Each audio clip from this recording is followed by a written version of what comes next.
Je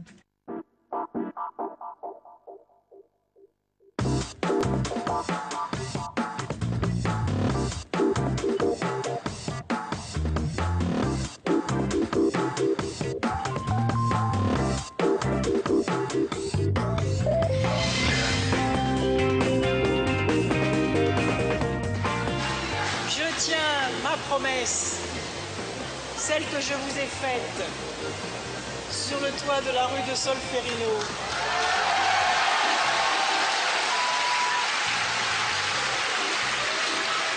Je suis là. Je vous avais promis d'autres victoires. Cette fois, vous l'aurez.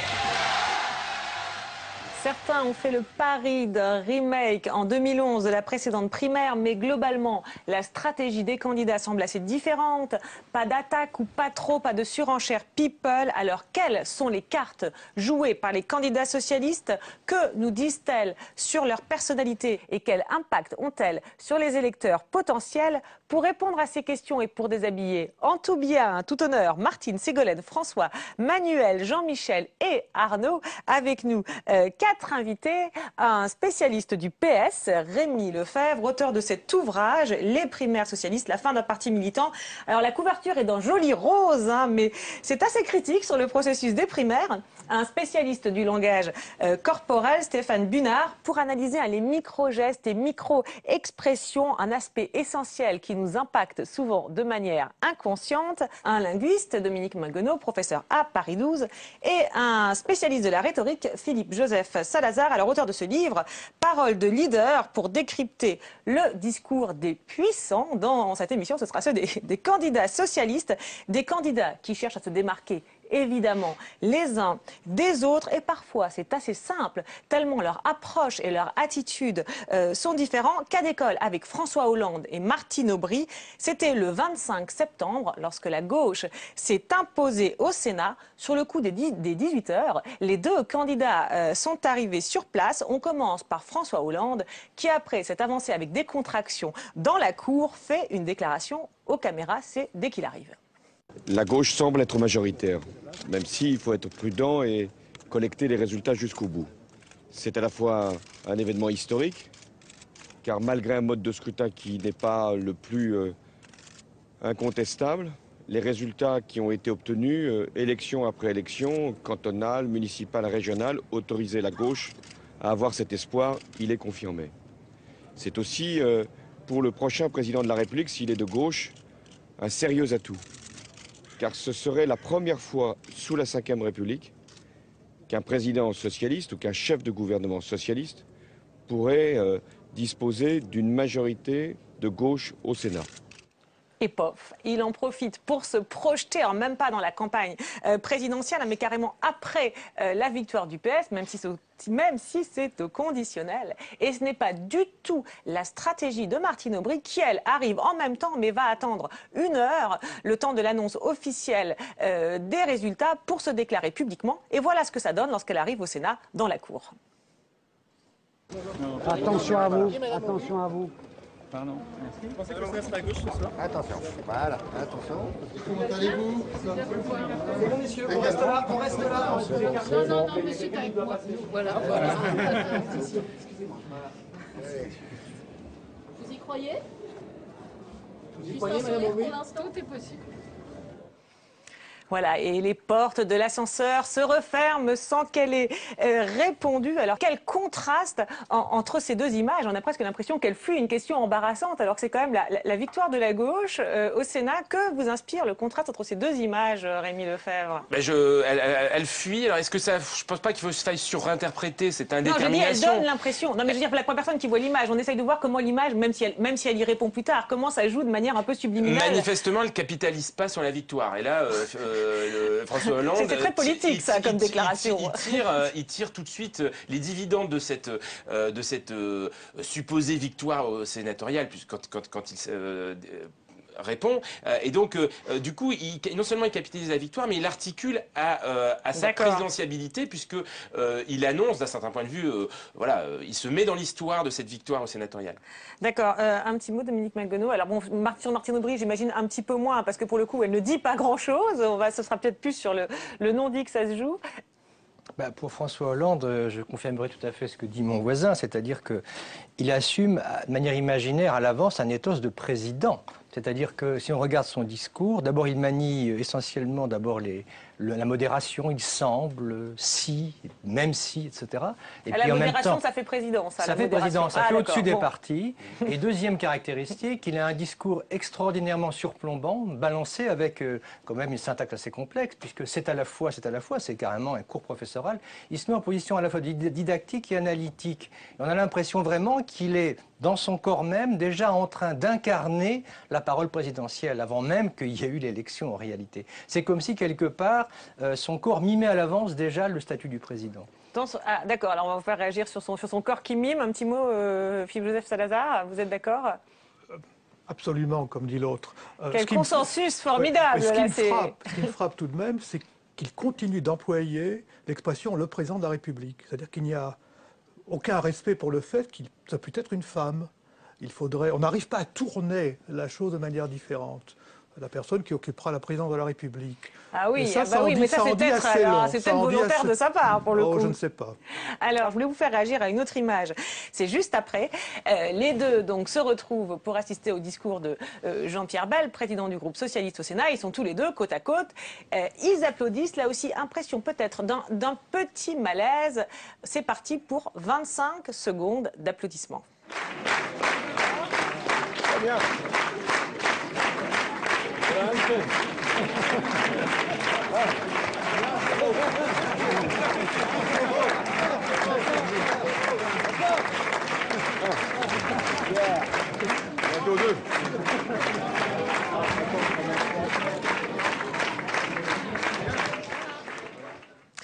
Alors là, sans être spécialiste du langage corporel ou du body language, on se dit qu'ils ne sont pas hyper à l'aise tous les deux côte à côte. Je voulais savoir ce que vous pensiez de cette image.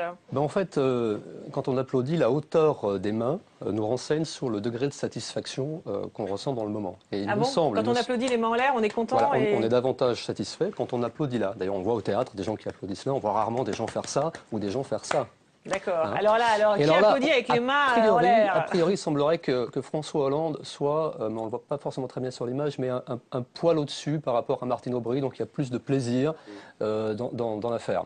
Après, il fait souvent ce geste-là. Alors ce geste est intéressant parce que c'est un geste conscient. Hein. Il est pas pour le coup, c'est un geste conscient qui est très sarkozien.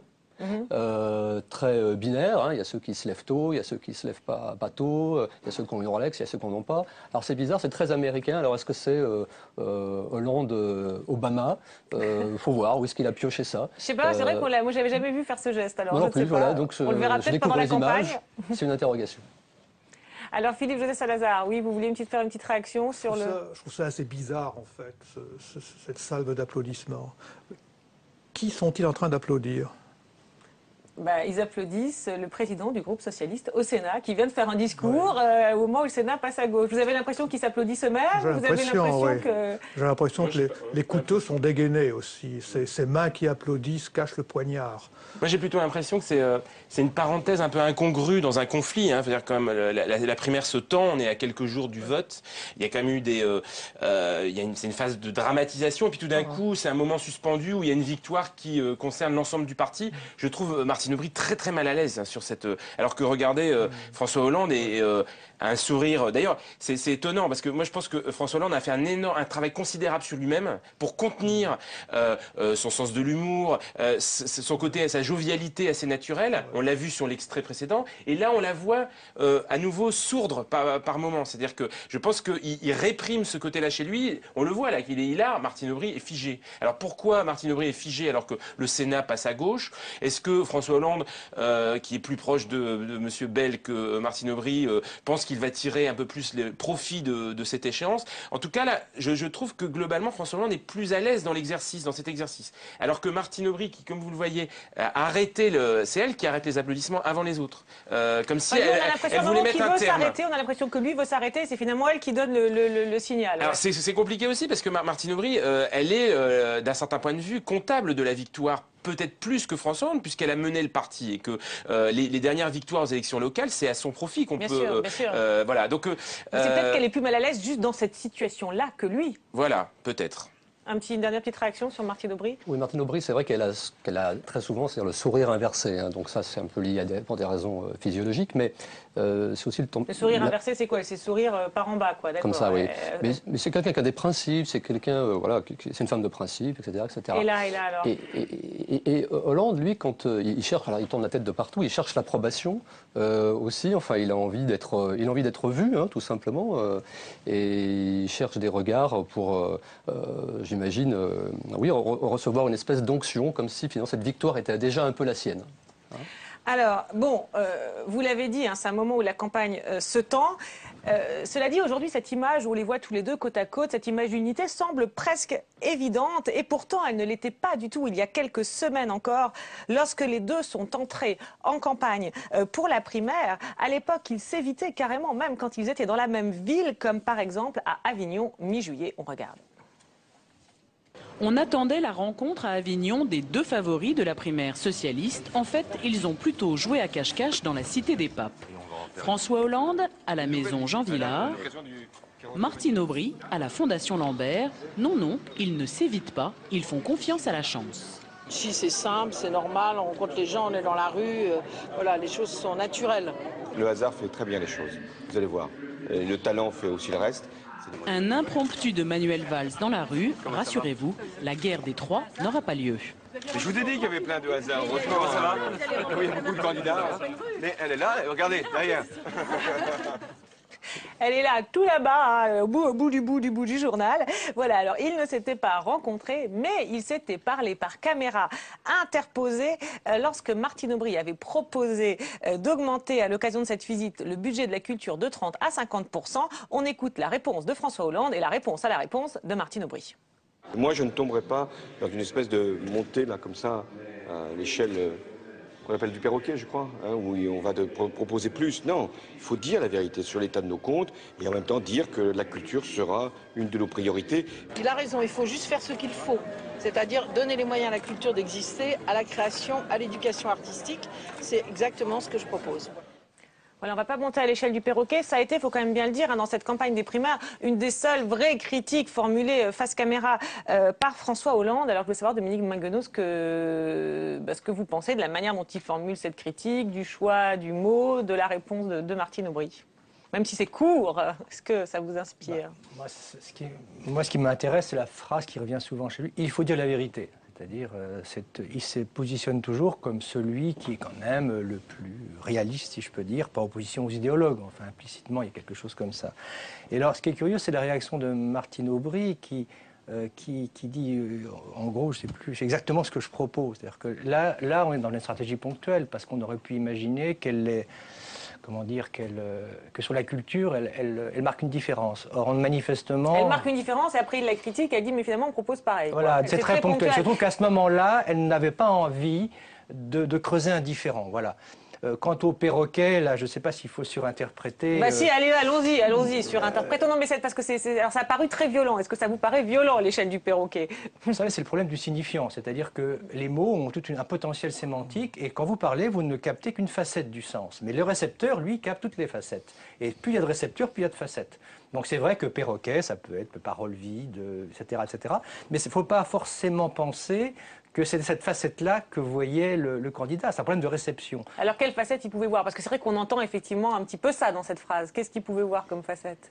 Quelle autre facette? Non, il se peut simplement qu'il a une espèce d'esprit humoristique qui est assez constant chez lui, qui fait qu'il a une tendance à filer à la métaphore, et que sans s'apercevoir que la métaphore en politique, c'est une affaire de réception, et que le public, il interprète tout à fait autre chose. Rémi Lefebvre, sur la violence du terme et du mot perroquet, vous pensez que c'est quelque chose qu'il a calculé ou pas? Est-ce que vous en pensez? Ce que je trouve très intéressant, c'est ce moment Avignon dans la primaire. Il faut se rappeler quand même que cette primaire, elle est curieuse, puisqu'en fait, elle a commencé juste avant l'été. Oui, à Avignon. Martine Aubry a été candidate très tardivement, donc il devait être à Avignon, parce que c'est un lieu de culture, c'était un des moments de l'été où il fallait être médiatiquement, et il se retrouve à saturer le territoire d'Avignon, tous candidats qu'ils sont, et ils se sont pas encore apprivoisés. Et donc on sent, moi je sens que c'est pas encore vraiment prémédité ce que dit Hollande. Ça l'est sur le fond, pas sur la forme. Et Martine Aubry est très, elle botte en touche. Hein, elle dit bon voilà, on pense la même chose. On sent qu'il s'apprivoise encore. Et on voit que le conflit va être peut-être plus à la fois plus frontal, mais en même temps maîtrisé lors du débat télévisé un peu plus tard. Donc là, on est dans une période, à mon avis, où voilà, ils sont encore en train de s'apprivoiser mutuellement. Alors, vous parlez justement de l'évolution et de la manière dont ça va se cristalliser lors du débat. Alors, il y a le débat qui a été diffusé sur France 2, effectivement, lors duquel on a vu le choc entre deux stratégies. Alors, la stratégie de François Hollande, favori, qui lui joue les rassembleurs, et puis la stratégie de Martine Aubry, qui lui mordit les mollets. Voilà ce que ça a donné lors de l'échange que tout le monde a remarqué dans cette émission, l'échange sur le nucléaire. On essaye de le revoir avec un peu de recul.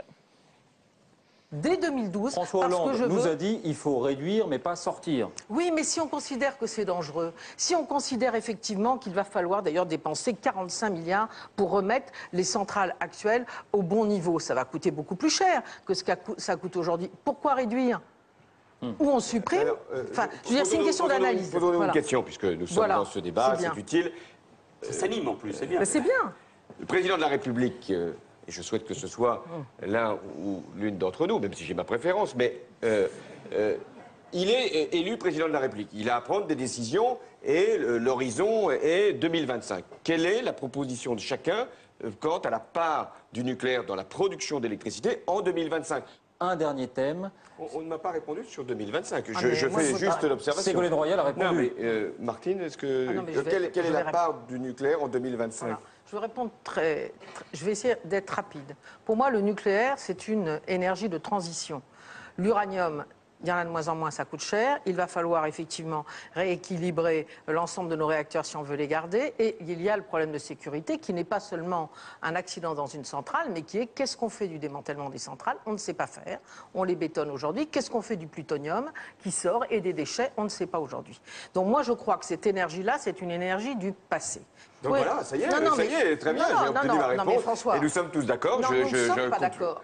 Non, nous ne sommes pas d'accord. Je le croyais. Non, c'est pas parce que nos courbes se croisent à un moment donné que nous sommes d'accord. Moi, je veux qu'on continue à augmenter l'énergie renouvelable.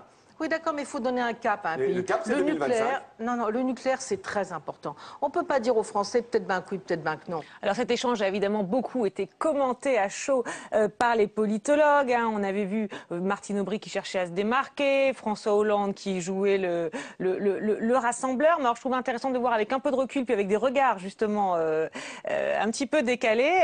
Alors Stéphane Bunard, qu'est-ce que vous en pensez de cet échange? Oui, on voit d'abord François Hollande tout à fait différent de ce qu'il est pendant tout le débat, habituellement. Les sourcils froncés, il est la tête qui va du côté opposé de Martine Aubry, c'est-à-dire qu'il n'est pas dans le lien avec elle, il y a une, il cherche à marquer sa distance, voilà, il y a une distanciation. Hein. Il est vraiment en contrôle de sa spontanéité habituelle, comme si le président pour lui, ça devait être le nouveau François Hollande. Quoi, hein. D'accord, vous sentez donc très sous contrôle? Oui, très sous contrôle. Il est très Manuel Valls dans sa façon d'être. Ouh là là, alors on comparera avec Manuel Valls plus tard. Alors, okay. Il était plus François Hollande cette fois-ci. Et Martine Aubry, elle est intéressante parce que finalement, plus je la regarde, plus je vois qu'elle a des codes gestuels de dominant.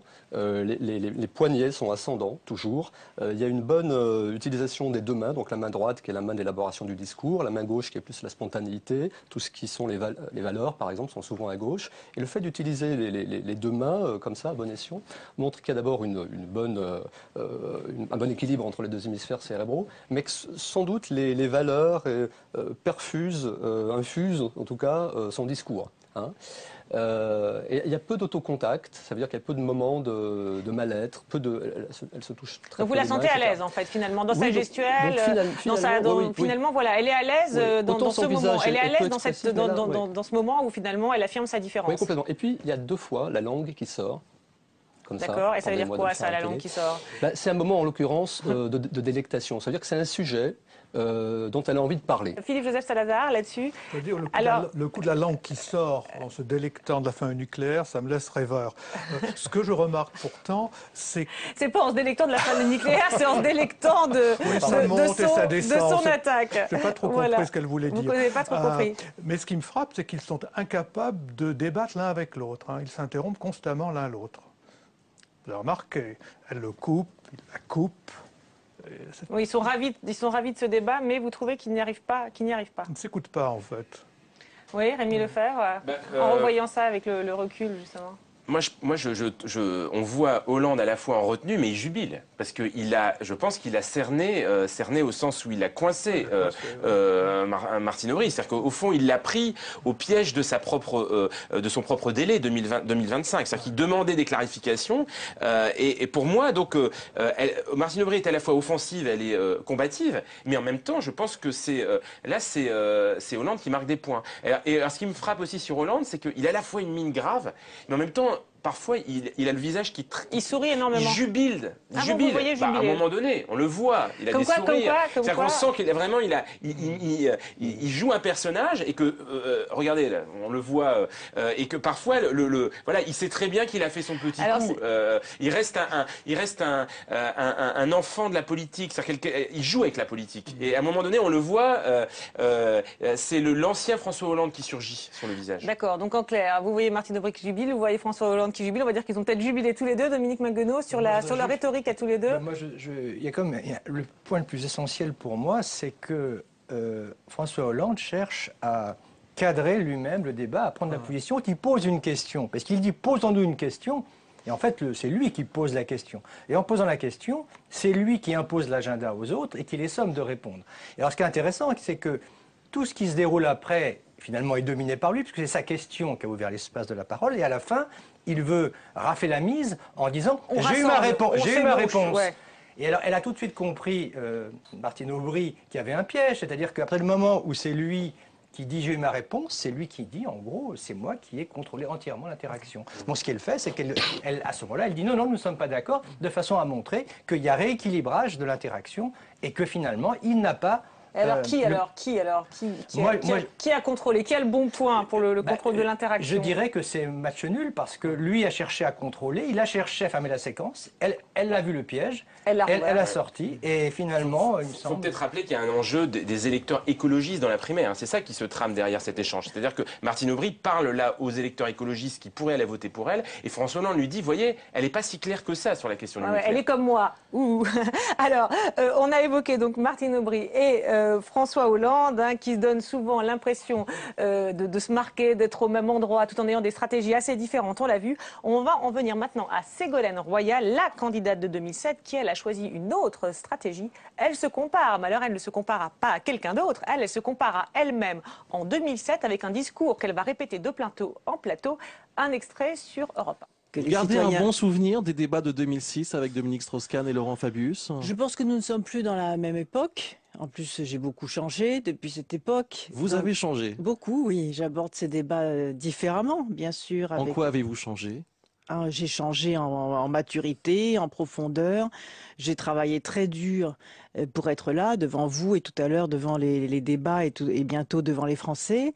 J'ai analysé les forces et les faiblesses qui sont les miennes. J'ai approfondi quelle était la situation de la France aujourd'hui, ce qu'attendaient les Français. Si vous n'êtes pas qualifié pour le second tour des primaires, vous faites quoi, Ségolène Royal? Je le serai. Elle a changé, c'est ce qu'elle répète de plateau en plateau. J'ai travaillé dur, j'ai analysé, j'ai approfondi et donc elle se compare à la candidate de 2007. Qu'est-ce que ça vous inspire? Après, on verra sur le plan de la rhétorique, mais en termes de stratégie politique. Ce qui est frappant, c'est que le court extrait que vous avez mis au début de l'émission, elle s'adressait à des royalistes, des partisans, et là elle disait qu'elle n'avait pas changé, c'est-à-dire qu'elle restait... Je tiendrai ma promesse de 2007. Voilà, et par ailleurs, elle dit, voilà, je crois aux valeurs traditionnelles. Elle joue l'ordre juste devant ses supporters, et là, très clairement, alors on voit là toute l'ambiguïté de Ségolène Royal. C'est-à-dire que Ségolène Royal, toute sa dialectique, c'est d'être à la fois transgressive pour rejouer un peu le coup de 2007 et en même temps d'affiner son image, de sécuriser son image, qui, on le sait, a quand même été malmenée par la campagne. Hein. Le stigmate de l'incompétence, les erreurs stratégiques, le côté un peu parfois brouillon et maladroit de la communication. Donc là, il y a au fond, il faut changer, j'ai changé, mais je n'ai pas complètement changé. Et là, finalement, elle se banalise aussi en affirmant... D'ailleurs, en plus, en disant des expressions qu'on a souvent entendues, le j'ai changé, ça fait penser au j'ai changé de Nicolas Sarkozy. Voilà, d'ailleurs, on se dit oulala. Moi, je pense qu'à la fois, faut voir quand même à quel point l'image de Ségolène Royal s'était dégradée depuis 2007. Et donc, effectivement, elle s'est recrédibilisée en termes d'image, de discours. Mais finalement, du coup, elle s'est uniformisée. Et donc, quelle est aujourd'hui la valeur ajoutée de Ségolène Royal dans cette primaire? C'est problématique pour elle.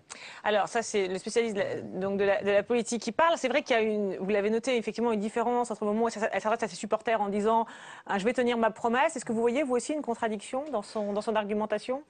Dans l'interview, cela me rappelle énormément les magazines pour dames. Les magazines féminins. Voilà, moi j'ai un magazine pour dames, je suis un peu vieux jeu, vous voyez. C'est le même genre d'argumentation, c'est-à-dire on se confie aux autres lectrices, on dit comment on a changé. Changer, c'est toujours mieux, on peut changer en pire. Dominique Maguenot, parce qu'il y a effectivement cette démarche introspective que que vous trouvez très magazine féminin, même si d'autres l'ont fait. On a vu d'autres candidats en 2007 le faire. Sur la manière de l'argumenter, Dominique Maguenot. Ça rejoint ce que j'avais dit dans une autre émission. Mais à propos de... Non, mais je veux dire, en fait, ça confirme bien cette idée qu'elle a du mal dans l'interaction. C'est quelqu'un qui est soit dans un discours où elle déploie sa rhétorique devant des partisans, ou alors c'est quelqu'un qui parle d'elle-même, qui se tourne vers elle-même. Elle a énormément de mal à interagir. Bien sûr qu'elle le fait, mais elle n'est pas très à l'aise. Ce n'est pas son mode de fonctionnement, disons, spontané.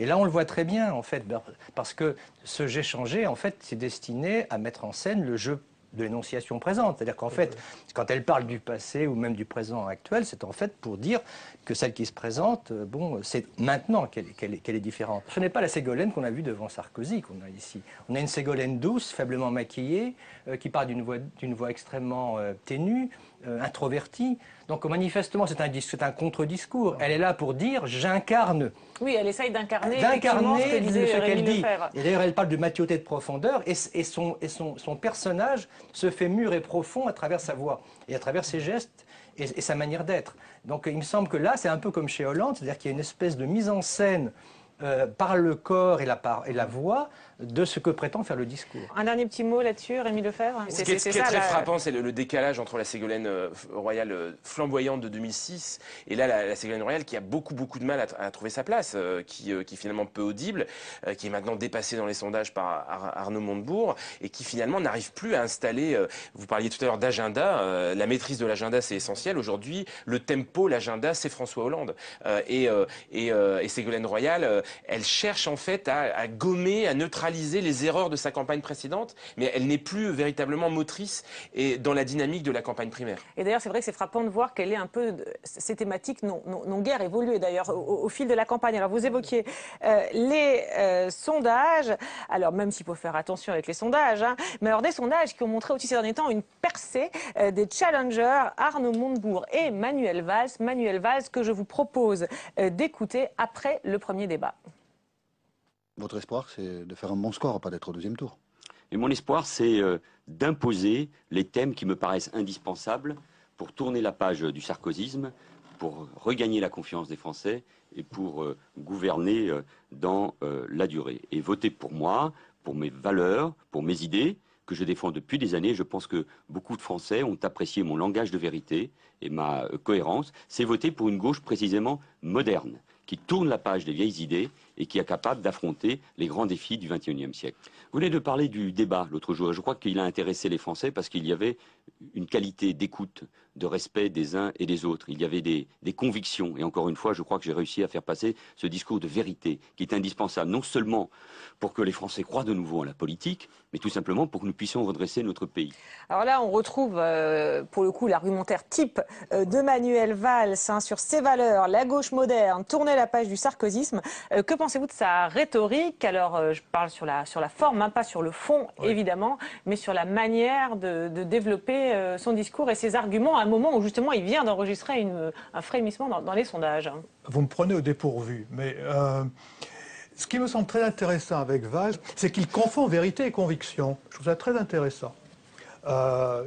Il a un double argumentaire. Je suis un homme de conviction socialiste, et il faut dire la vérité. Et alors, c'est-à-dire, il confond vérité et conviction? Malheureusement, parfois, la vérité peut aller contre vos convictions. Il faut avoir la capacité de dire telle est la situation, ça c'est la vérité. Et malheureusement, ça va contre mes convictions. Et il confond les deux, et je trouve ça très intéressant. Oui, mais comme il est pragmatique, comme sa conviction, c'est le pragmatisme. Il est optimiste, il a fait un abécédaire de l'optimisme. Alors je crois Est-ce que finalement son pragmatisme ne lui permet pas de réconcilier les deux termes? Il croit vraiment qu'on peut à la fois croire à la vérité en politique, c'est-à-dire à des choses absolument objectives, et maintenir ses propres convictions. Comme disait Hannah Arendt, dès le moment où il y a de la vérité en politique, il n'y a plus de politique. Oui, il n'y a plus de conviction peut-être. Alors, un petit mot là-dessus. Si vous regardez de près, il emploie deux vérités comme une sorte de cellule. Il fabrique discours de vérité, langage de vérité, devoir de vérité. En fait, deux vérités fonctionnent comme une sorte de marqueur, en quelque sorte, de sa marque Manuel Valls, du point de vue idéologique. Et quand on regarde... La vérité, ça veut dire mettre les pieds dans le plat aussi, parfois. Critiquer en fait, la gauche, critiquer le PS, non? Ça ne veut pas dire ça aussi, parfois? Ça veut dire, en fait, anti-idéologique. C'est-à-dire, ça veut dire anti-idéologique, pragmatisme, en fait. Mais ce qui est intéressant, c'est que la notion de tourner la page, je ne sais pas si vous avez observé, il l'emploie deux fois. Il l'emploie contre le sarkozysme et contre ce qu'il appelle les vieilles idées. Les vieilles idées, c'est le PS idéologiste, si je peux dire. Et on voit bien, en fait, qu'il essaie d'installer une représentation du champ politique qui le met en position de sauveur, puisque finalement, d'un côté, il y aurait une gauche archaïque, de l'autre côté, il y aurait un sarkozysme insupportable, et entre les deux, il y aurait quelqu'un qui serait capable de tenir finalement la balance, puisqu'il serait à la fois de gauche, mais il aurait la vérité. Et la vérité étant considérée comme une valeur plutôt de droite, par opposition à l'idéologie. Oui, c'est lui qui arrive à faire la Donc synthèse il reconstruit une représentation du champ politique qui lui permet de se mettre en scène comme étant en fait le seul qui peut résoudre la crise qu'il a lui-même reconstruite dans son discours. D'accord, oui, et puis argumentaire sur lequel il ne dévie pas, quels que soient les sondages, etc. Absolument. Il garde... Oui, mais c'est son créneau, comme on dit. C'est sa conviction, c'est sa vérité, non sa conviction. Un petit mot oui, Valls, sur sa manière d'incarner ses convictions. Oui, il est toujours très entier dans sa détermination et dans l'affirmation de ses convictions. La main droite, elle est là pour convaincre, pour expliquer, pour défendre. Il y a le sourcil qui est froncé, la solennité qui est toujours engagée chez lui. Et puis cette bouche inversée aussi qu'on retrouve chez Martine Aubry, ce sourire inversé. La bouche inversée, donc qui part vers le bas. C'est ça, les commissures descendantes. Voilà, qui donne quoi, oui, alors mais surtout, qui est la signification de quelqu'un qui est exigeant, autoritaire, encore une fois, de principe, et qui peut montrer une certaine dureté, parfois, dans ses convictions. D'accord, ok, je pense que dureté qui ne renierait pas. Alors on va en venir maintenant au candidat le moins connu de cette primaire. C'est en outre le seul à ne pas être socialiste, à participer aux primaires dans le cadre justement des primaires ouvertes à toute la gauche. Il s'agit du radical Jean-Michel Bailey qui a choisi comme axe de campagne de critiquer le PS, avec un mot qui revient souvent, écoutez. Je me suis invité, puisqu'on ne m'a pas invité à m'exprimer. Je vous laisse juge, hein, nous sommes 6, il y en a 5 qui ont la parole, pour venir dire quelles sont mes propositions, parce que mon projet est différent de celui du PS. Hein. Celui du PS, il est un peu archaïque quand même. Hein. Archaïque. Voilà, il participe à la primaire, mais le PS est archaïque. Quant à lui, il défend les libertés nouvelles, notamment la légalisation du cannabis. Mon programme prévoit la légalisation du cannabis, ce qui n'est pas la même chose, parce que la dépénalisation ne règle rien quant aux problèmes de santé publique qui sont la conséquence de la vente d'un cannabis de moindre qualité, et quant aux problèmes des dealers qui hantent nos villes, les cages d'escalier des immeubles, etc. Mais moi, je voudrais revenir... Quand vous entendez dire, pardon, partout là où ça a été testé, quoi. Si, mais ce qui n'est pas convaincant, c'est la situation actuelle, accordez-le-moi quand même. Les consommateurs fument n'importe quel produit et les dealers sont partout. Et l'insécurité, du coup, également. Donc il faut quand même aller de l'avant. Et puis, je crois que les Français ont soif de liberté. C'est aussi quelque chose, la consommation de drogue, c'est pas de ma génération, c'est vrai, mais qui est d'actualité, malheureusement, chez les jeunes aujourd'hui. Mais je ne propose pas que la légalisation du cannabis, quand même, dans mes libertés. Il y a une autre proposition. Alors, il y a quand même un contraste. C'est quand même quelqu'un qui est notable, un patron de la Dépêche du Midi, et qui là prend des positions libertaires. Donc, un contraste entre voilà, la carte qu'il joue et puis ce qu'il incarne, pour ceux qui le connaissent. Que pensez-vous de ce paradoxe? Vous savez, il a l'accent du sud-ouest. Et il y a une sorte de stéréotype en politique française, qui est l'homme politique avec l'accent du sud-ouest qui fait des plaisanteries. Je crois qu'il rentre complètement dans le stéréotype. Il sait très bien que personne ne va déchirer une page de la Dépêche pour se rouler un pétard, comme disent les gamins. Parce que c'est vrai, ce qui est frappant, c'est son sourire, sa légèreté par rapport aux autres candidats socialistes qui sont, vous l'avez dit, qui sont graves, qui cherchent à incarner des convictions. Lui, on a l'impression qu'il est dans une... la galéjade. Dans une légèreté... Oui, en même temps, je crois qu'on ne le prend pas au sérieux, mais c'est quand même quelqu'un qui... Mais même quand il dit, vous oubliez certains aspects de mes libertés, de mon programme sur les libertés nouvelles, enfin on a l'impression qu'il s'amuse en fait. Oui, peut-être, mais moi ce que je vois, c'est qu'en tout cas, il rejette le projet socialiste et son côté archaïque, c'est sincère, parce qu'un coup de tête sur le côté, je le mets à l'extérieur de moi. D'accord, donc il le rejette vraiment. Il y a un vrai rejet, oui. Il n'est pas là pour faire de la composition. On parlait des mots, parce que ce terme archaïque, on a presque l'impression que c'est la critique de l'UMP. Là, il emploie un mot très très fort sur le PS. Celle de Valls aussi. Je veux dire, c'est l'éternel stéréotype, idée contre ouais, réalité. Enfin, il ne dirait pas à ce point-là le projet du PS, c'est archaïque. Non, mais il dit les vieilles idées. Oui, vieux, c'est archaïos. C'est vrai, c'est vrai. Non, moi, ce qui me frappe dans ce personnage, c'est comme un personnage, vous avez raison. C'est vrai que le Méditerranéen fait partie des stéréotypes de l'homme politique français. Je pense à Gaudin en particulier, son accent du Midi, etc. Pasqua, etc. C'est que c'est le seul qui parle comme un citoyen lambda, c'est-à-dire c'est quelqu'un qui, quand il parle, ne s'adresse pas en fait aux autres candidats de la primaire socialiste. C'est pas quelqu'un qui est dans l'appareil, c'est quelqu'un qui donne ses opinions sous le mode finalement de la conversation normale à un auditoire de Français intéressés par des problèmes de débat public. Mais il n'y a pas de prise en compte dans son discours, il n'y a pas de contrôle permanent du ce que je dis marque une frontière avec X ou avec Y, etc. Et alors, il est un peu atypique parce que c'est le seul, en fait, qui ne parle qu'aux téléspectateurs et qui ne parle pas en même temps au système politique. Peut-être parce qu'il n'est pas en train de se positionner effectivement pour la suite, il n'est pas en train de se la liberté qu'il a. Effectivement, de parler de thèmes qui sont totalement, finalement, enfin, qui ne sont pas considérés comme les thèmes pertinents à l'agenda et porteurs. Mais ça fait du coup, sur lequel tout le monde s'est prononcé, voilà, d'ailleurs, pour le coup. Ça donne une liberté, ça lui permet justement d'avoir une image de marque un peu différente, parce qu'il peut se payer ce luxe-là, en quelque sorte. Et le luxe de choisir les thèmes aussi, parfois, dans le débat. Alors, on a vu dans l'émission des attitudes, des styles, des discours différents. Alors, on verra, évidemment, lors du vote, comment tout ça a été perçu. Mais en guise d'avant-goût, je vous propose d'écouter Denis Muset de l'Institut Médiascopie commenter les réactions d'un panel de téléspectateurs au débat de France 2. Alors, pour que vous compreniez bien les courbes, les téléspectateurs testés sont munis de boîtiers. Quand ils adhèrent, ils poussent le boîtier, la courbe monte. Quand ils n'adhèrent pas, c'est l'inverse. Donc la courbe descend. On regarde quelques extraits commentés et on se retrouve en plateau.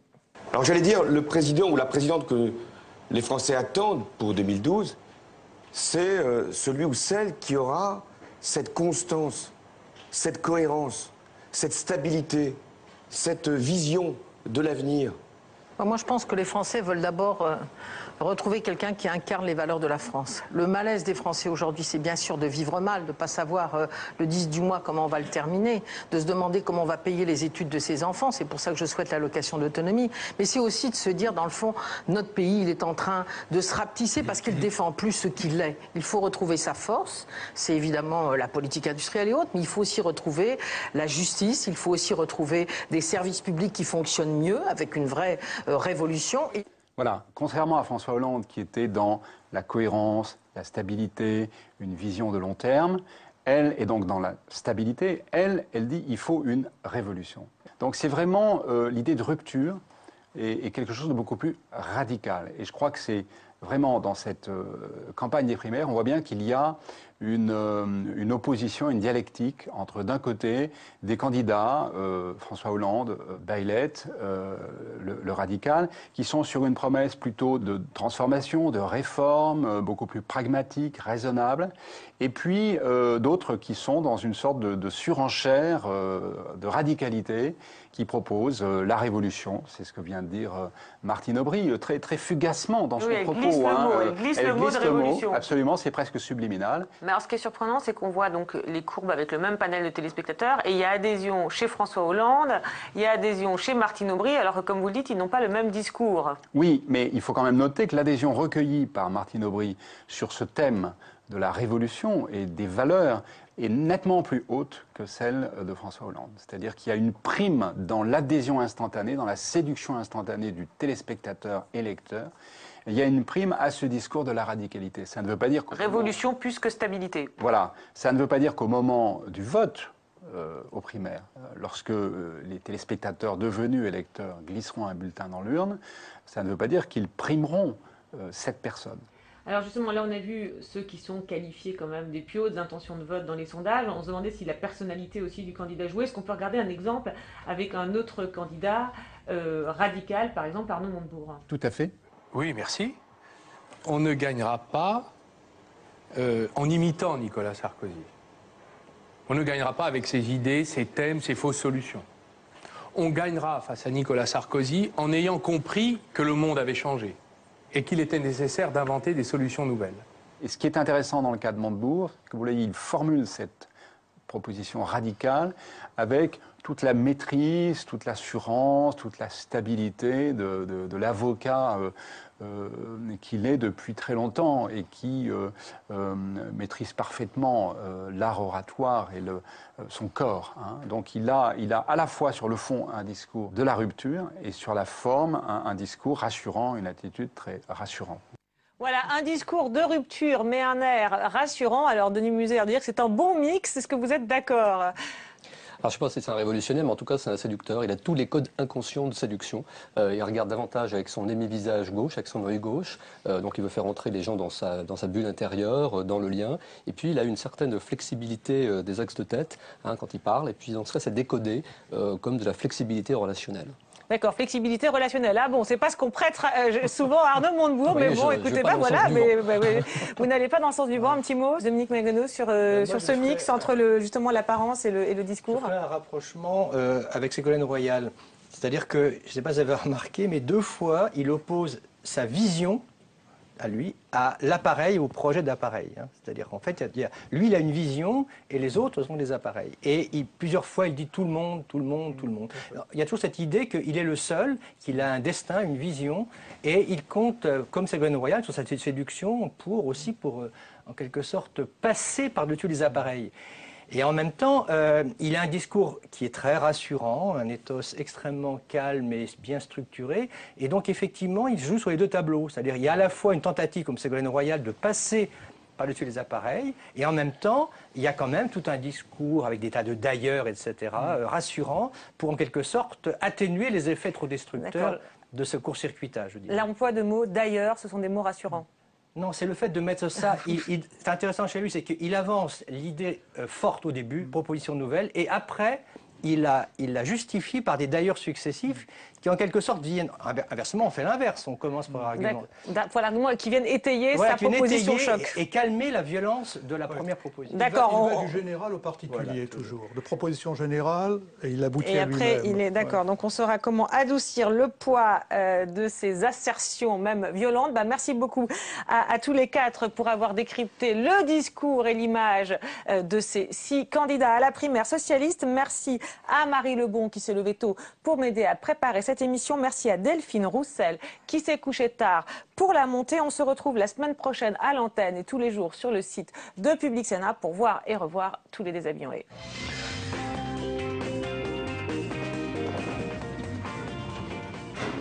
pas mal le gestuelle.